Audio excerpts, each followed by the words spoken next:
Jesus, ele faz uma tremenda declaração. Vamos ler juntos. Ele diz assim: eu sou o Alfa e o Ômega, o princípio e o fim, o primeiro e o derradeiro. O versículo 14 diz assim: bem-aventurado aqueles que lavam as suas vestiduras no sangue do Cordeiro, para que tenham direito à árvore da vida e possam entrar na cidade pelas portas. Glória a Deus, porque como eu já disse, o nosso Deus Todo-Poderoso, Ele começou tudo, já vendo o fim. E lá no último livro, então, da Bíblia, do Novo Testamento, em Apocalipse, Jesus, ele pôde declarar: eu sou o começo, eu sou aquele que estava com o Pai desde o princípio. Aleluia.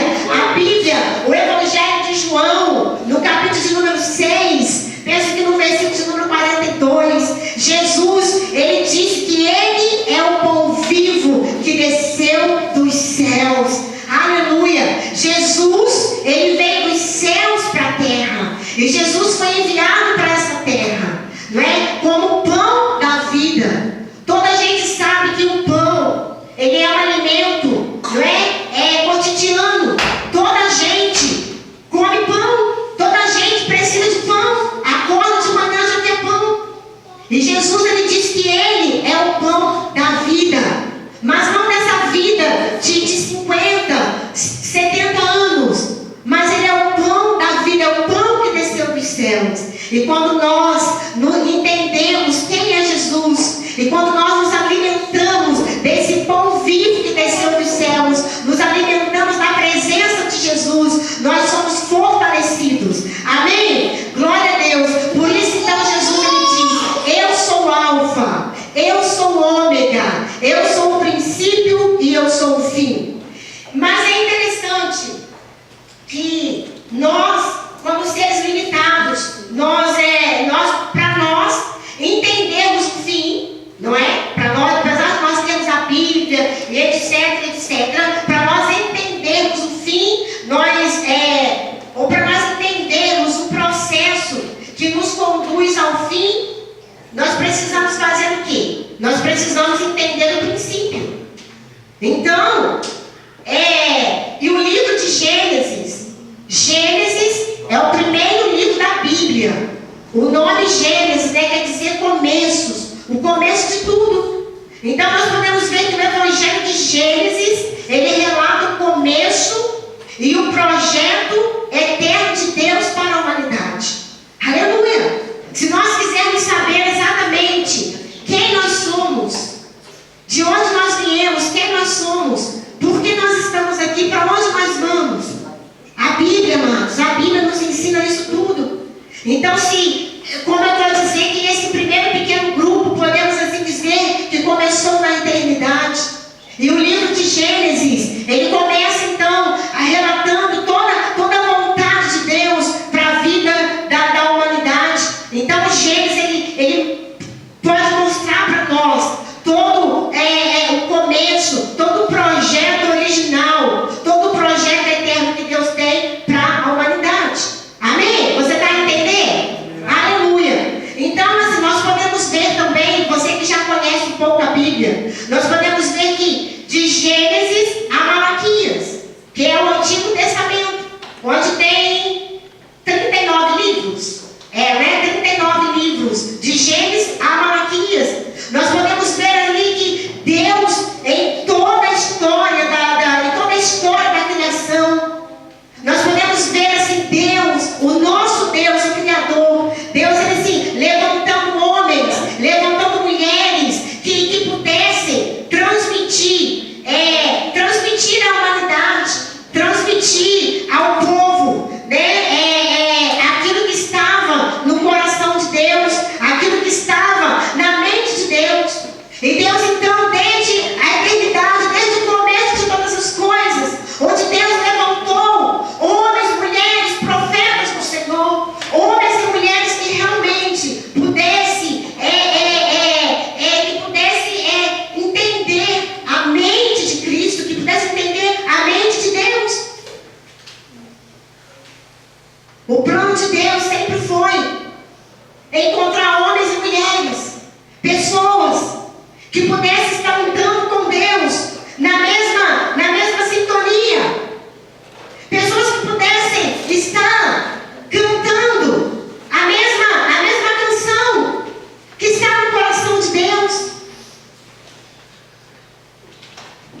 transmitindo a mesma mensagem que está no coração de Deus desde o princípio, a mensagem da redenção. Amém? Então, para nós entendermos o fim, nós precisamos entender o começo. E nós precisamos saber que, assim como o livro de Gênesis é o livro dos começos, é o livro que ensina tudo acerca de onde nós viemos, por que nós viemos, para onde nós vamos, onde fala do princípio da criação, onde Deus criou o homem. Então, o livro de Gênesis, ele relata isso. Agora, o livro de Atos dos Apóstolos, Novo Testamento, se Gênesis relata o começo da criação, nós podemos ver então que o livro de Atos dos Apóstolos, ele começa, ele registra ali não somente a história da igreja, como a igreja começou, mas nós podemos ver que Atos dos Apóstolos também, ele mostra para nós ali a base da igreja. Amém? E a base da igreja é quem? A base da igreja é Jesus. Aleluia! Então, o livro de Gênesis, ou melhor, de Atos, nós podemos ver que o livro de Atos, ele vai, né, ele não somente ele registra um aspecto, né, histórico do princípio da igreja, mas também ele fala de como a igreja ia se desenvolver. Então, segundo, quem já leu o livro de Atos? Amém? Então, nós podemos ver, segundo que nós aprendemos em Atos, a igreja começou com 2 tipos de reuniões. Quais foram essas reuniões? Amém? Então, olha só, lembra que eu falei que Gênesis é o começo, que o pequeno grupo começou na eternidade? Eu não vou falar de célula, né? Porque a gente sabe que a célula mesmo, oficialmente, podemos dizer que começou com Moisés. Nós estamos estudando aqui as quintas-feiras e temos aprendido isso, né? Onde Moisés ali estava com tanta gente para ele cuidar, e Moisés não estava a dar conta. E Moisés então manda, né? Divide o povo e coloca ali pessoas para liderar o povo, ok? Mas então o livro de Gênesis nos dá toda essa ideia. Então tudo começou, né? Já com um pequeno grupo. Então no livro de Atos, como eu já disse, que fala da história da igreja, ele mostra para nós como a igreja começou. Então a igreja começou, claro, né? Pedro, o apóstolo Pedro, né? Depois que desceu ali o Espírito Santo sobre os apóstolos, eles foram cheios do Espírito Santo, e o apóstolo Pedro, ele começa então a pregar a palavra do Senhor, a pregar o Evangelho, né? E a primeira mensagem cristocêntrica, a primeira mensagem de Pedro fala para aquele povo que eles precisavam se arrepender dos seus pecados, né? Foi uma mensagem de arrependimento, e aquele povo se arrependeu. E se você ler o livro de Atos, capítulo 2, você vai ver que naquela ministração de Pedro, que naquela pregação, quase 3.000 almas se renderam ao Senhor. E essas almas precisavam de um lugar para crescer espiritualmente, precisavam de ter um lugar onde eles pudessem ser cuidados. E nós vemos então esses 2 tipos de reuniões. Eram as reuniões nas casas e as reuniões nos templos. Abra sua Bíblia agora, por favor, no livro de Atos, capítulo 2, 46.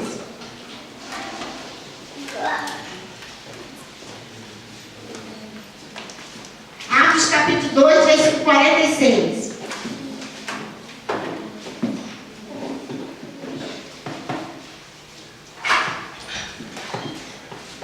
Podemos ler juntos? Então vamos lá. E perseverando unânimes todos os dias no templo e partindo o pão em casa, comiam com alegria e singeleza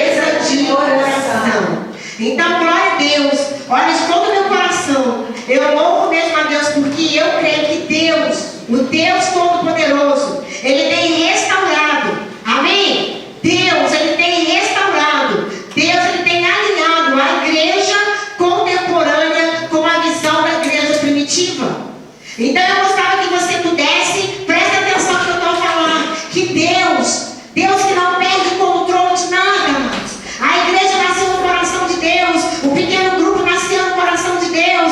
As células nasceram no coração de Deus. Glória a Deus por isso. E Deus ele não perde o controle da situação. Então, assim, e eu creio que nesse tempo, Deus ele tem restaurado e alinhado a igreja contemporânea, a igreja do presente, com uma visão da igreja primitiva. Então, eu gostava que você pudesse falar para a pessoa aí do seu lado assim: olha, igreja em célula não é modismo, é resgate. Igreja em célula não é resgate. Mais uma vez, igreja em célula não é modismo, é resgate. Amém. É resgate. Então eu creio que Deus ele tem restaurado. Deus ele tem resgatado, tem trazido essa visão novamente para a vida da igreja. Porque é muito importante nós estarmos aqui reunidos. Toda a gente aqui reunida é muito bom. Mas às vezes, quando a igreja, o propósito do coração de Deus é que a igreja ela cresce, a igreja vai crescer. Nós somos o corpo de Cristo. Então o processo é crescer, nós não vamos ficar pequenos toda a vida. Amém. E quando o corpo começa a crescer, o líder da igreja, o pastor, ele não consegue dar conta de toda a gente. E é necessário que haja os pequenos grupos, é necessário que haja as células, para que todos possam ser cuidados, para que todos possam ser amados, todos possam ser entendidos. Então muitas pessoas ainda não conseguiram entender a visão das células e acham que célula muitas vezes, agora isso é coisa nova, isso é modismo. E o que eu quero trazer nessa noite, que essa não é uma visão nova, mas isso é uma visão que nasceu na eternidade do coração de Deus. Amém. E que célula, como eu já disse, não é modismo, mas célula é resgate. Deus tem resgatado.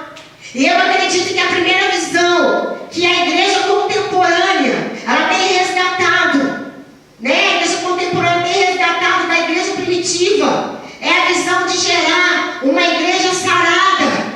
Amém? Uma igreja sarada, uma igreja de vencedores.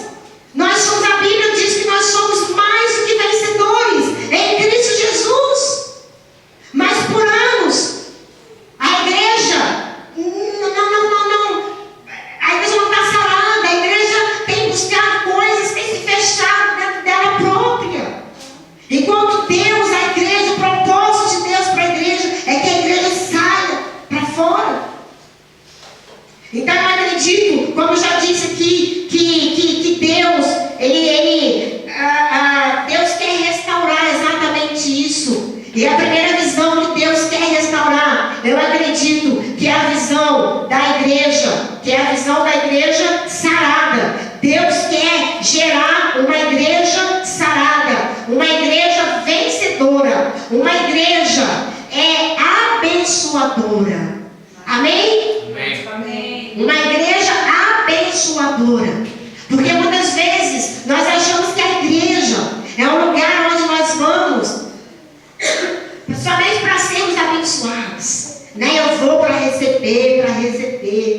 E na verdade, Deus tem restaurado essa visão, que a igreja é você, que a igreja sou eu, e nós temos para abençoar. Amém? Nós podemos abençoar, nós somos abençoadores.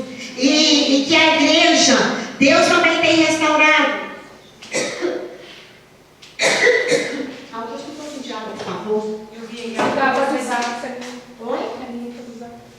Se Se é assim que eu posso usar. não vi não ficar usada para casa. Vocês estão a entender? Amém. Amém. Que Deus, o plano de Deus é ter uma igreja sarada, uma igreja abençoadora, uma igreja que dependa única e exclusivamente de Deus, uma igreja que depende de Deus, uma igreja que se alimenta da sua palavra. Amados, a Bíblia é a palavra de Deus. A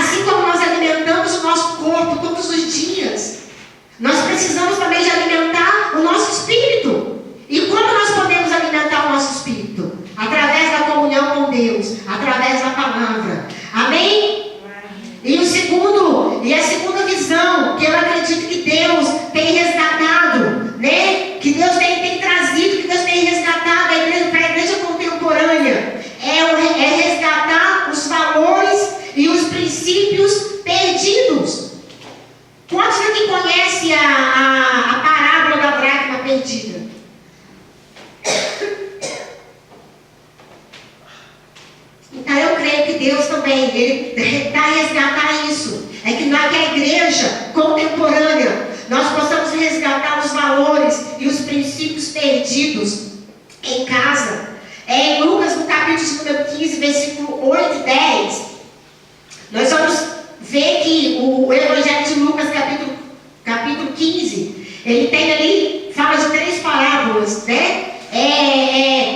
Da ovelha perdida, onde a ovelha se perdeu e o pastor, né, foi buscar a ovelha perdida. E fala também do filho pródigo, não é? Aquele filho que se perdeu, mas foi achado, foi encontrado. E também fala da dracma perdida. E essa dracma, a dracma é uma moeda grega, né? Uma moeda de valor. E a palavra conta que uma senhora, que uma mulher, ela tinha apenas 10 dracmas. Talvez aquilo fosse o salário dela. E aquela mulher perdeu uma dracma. E aquela mulher, então, ela fez tudo, ela varreu a casa, ela limpou a casa, para que ela pudesse achar a dracma perdida. E essa dracma perdida são valores, fala também de valores. Nós vivemos numa sociedade onde os valores muitas vezes estão perdidos. E o texto fala que essa senhora, ao encontrar a dracma perdida, encontrar essa moeda, essa senhora, então, ela chama as suas amigas, ela chama as suas vizinhas para se alegrar com ela. E célula também é isso, amados. Célula é quando eu tenho a pérola de valor, podemos assim dizer, porque Jesus é o maior que nós podemos ter. Jesus é tudo que nós podemos ter. A bem verdade, quem tem Jesus tem tudo na sua vida. Aleluia. Quem tem Jesus tem tudo. Mas quando nós temos Jesus na nossa vida, nós não podemos ter Jesus só para nós, amados. Nós precisamos compartilhar aquilo que Jesus tem feito na nossa vida. E nas células, no discipulado, nas células, é aquele pequeno grupo onde nós vamos estar ali a compartilhar a palavra de Deus, a falar, a resgatar valores para a nossa vida. Vira para a pessoa do seu lado e fala assim: nada está perdido. Nada está perdido para Deus, se houver o arrependimento. Deus está aqui nessa noite. Eu acredito que